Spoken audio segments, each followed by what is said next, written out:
And first and foremost, Justin, congratulations to you, man. Awesome performance here this weekend, and I know it's something you've been working on a long, long time, man. Talk a little bit about this weekend in today's racing and what it was like.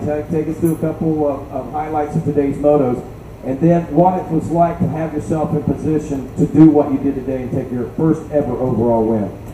Well, obviously, it was an incredible feeling getting a win. This is my first podium on a 450, so to make it a win that's awesome. You know, it's an incredible feeling. Starts were super crucial today, so I drilled both of those, came out top 3 both times. Super important every weekend, but it was really important here. It was super one line, so get some good starts, throw in some good laps at the beginning, and you know, get a little gap. So did that both motos. Second moto, I was a little disappointed in how I rode. I was pretty tight the first few laps, and once Eli and Blake got me, I kind of settled back into a pace and started riding better. But all in all, man, to go win a moto, to win another moto was awesome. Haven't had the best finishes this season, so it's nice to get some good stuff going. I don't have any of my deals done, so obviously I'm trying to it makes it a little easier to sell yourself when you go out and win. So feels good, man. And 1-3, like I said, would have been incredible to go 1-1 always, but I'll take it however I can get it at this point, so felt good. Well, with the momentum heading into Butts Creek and with the win this week, how are you feeling about heading into next week at the Ironman? I feel good. It's one of the few tracks that I'd raced a 450 on before this season. I like that place. I like the Midwest. You know, it feels like home for me. I love it. So, like I said, just try to keep the ball rolling. I've been trying to get some momentum going here, and I've been putting in a lot of work, so it was kind of frustrating to not really see any results. So I won't get yelled at too much by RC and Jeannie this week, so that's good. Well, good. Congratulations to you on your win and the great accomplishments you made. Second place today, Marvin Musquin. Congratulations to you, man. You come into this this round of racing, you were on fire, man. I mean, looking to continue the momentum, maybe a 5th overall win here today, some more moto wins, but obviously the starts were a little tougher on you today. Talk about the struggles that you faced today.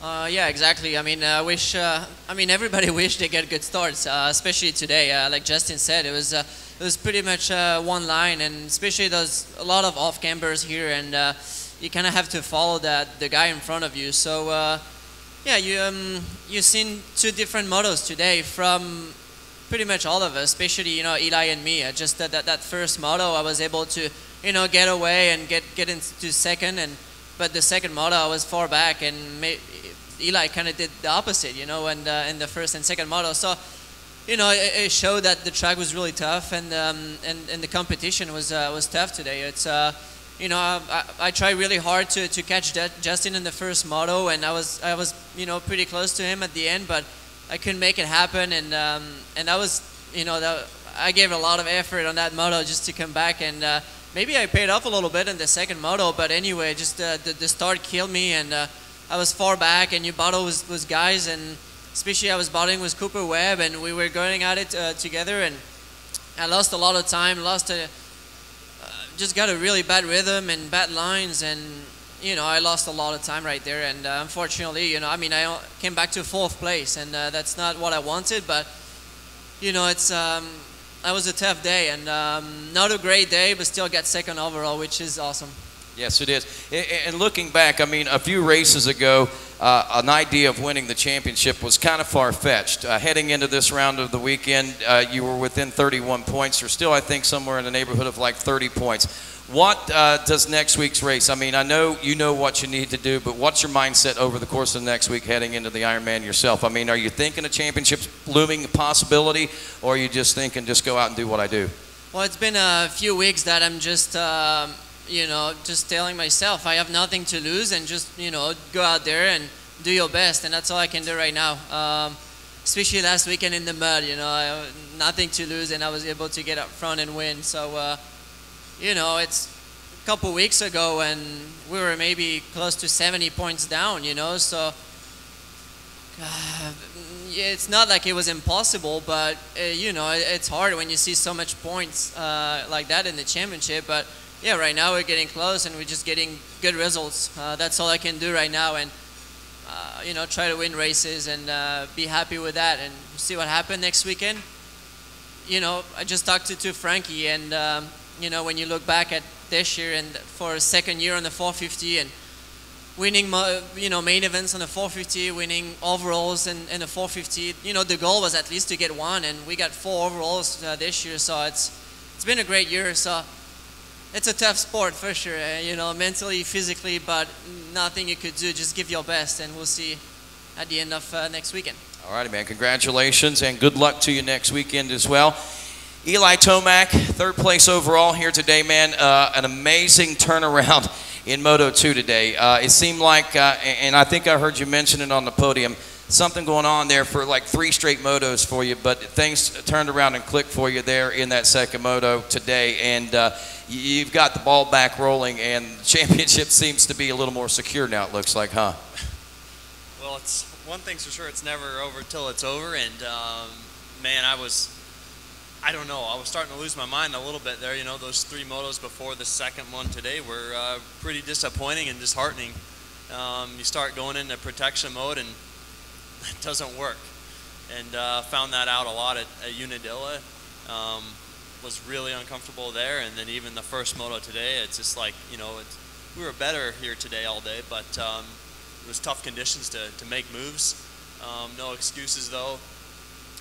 Got bumped on the start and was shuffled back, and then we know we end up 7th. So got to put our head back on straight, and we went out there and got her done in the second one. So we definitely needed that to change the momentum. Obviously, the weight of that red background on the number plate is kind of heavy out there. I mean, you found that out through the last 3 motos approaching the end of the season. You've got that 30 points now, I think, still between you and Marvin, and what is it, still 21, 22 or something like that between, I think, you and second place. And, well, looking at it now with 1 week to go, 2 motos more to go, what is the plans, what is the mindset of Eli Tomac heading through the next week and the final 2 motos of 2017? You know, I'm going to try to bring that second moto mindset in, you know, which is to go out there and do what we can and try to win races, really.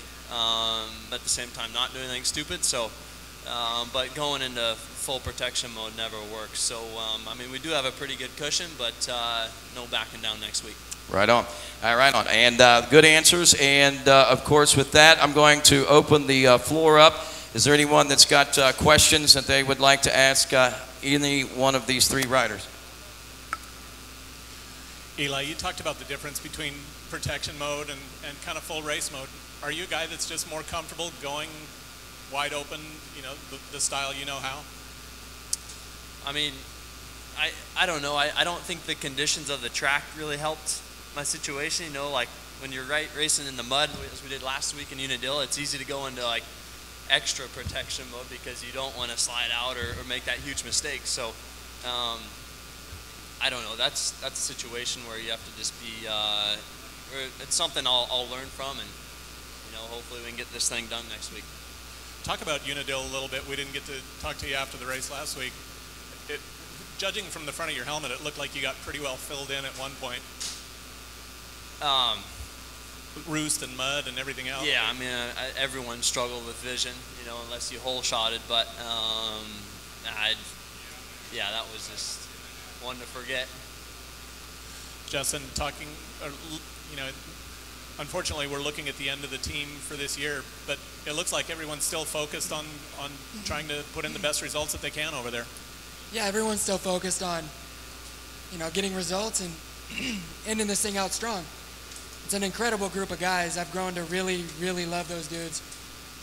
I mean, it's no secret how much I've struggled this season, Supercross and here and there outdoors. So they never ever wavered, and we've been putting in the work, man. And those dudes, I've gotten closer with them, and it's sad to see it end, but I know those guys are so incredibly talented and capable that they'll end up in a good spot as well. So, you know, it's on me to go out and do my end of the deal to get myself in a spot as well. So, like you said, sad to see it end, but bunch of good dudes. We all want to go out, kind of end this thing with a bang.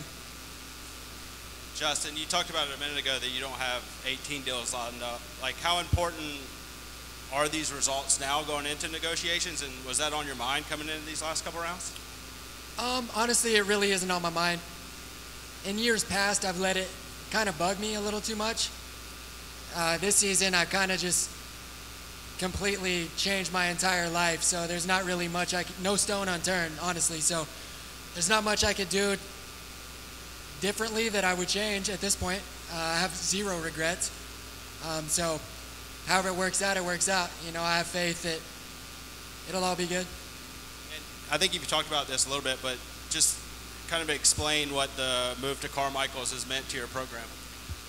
Well, obviously, like I said, I was struggling incredibly bad. Talked with Ricky, I needed something, you know, so I made a change in every aspect of my life. Moved down to Tallahassee and to a little apartment. I didn't even have a couch for like a month and a half. I literally had lawn chairs in the living room. So just kind of got to the point where it didn't really matter the circumstances. I had to make it happen. I feel I'm way too talented and I've worked way too hard to just kind of ride myself out of the sport completely with results that are that embarrassing like Supercross was. So putting in the time, man, it's been tough, but it's been awesome seeing the progress. And I'm just thankful for Jeannie and Ricky and Corey, Worf, who I'm working with now training, Mage and Jimmy helping me set all this stuff up, all these people, my family for helping me like make the move and do all this stuff, because it's been, you know, it was difficult leaving comfort for hoping to be better, you know what I mean? So there's no guarantees there. Thankfully, hard work always ends up paying off, so just try to keep the ball rolling. It's far from over, obviously. I got a lot of work to do. And just take me through the end of that first moto where like, you were out front, I think it was like 14 laps, but then Marvin was coming at the end. Like, you know, did you feel him, and like when did you start to get a sense of like, oh man, I need to go? Yeah, I could see him coming, and I definitely felt him there at the end. It got pretty tight there.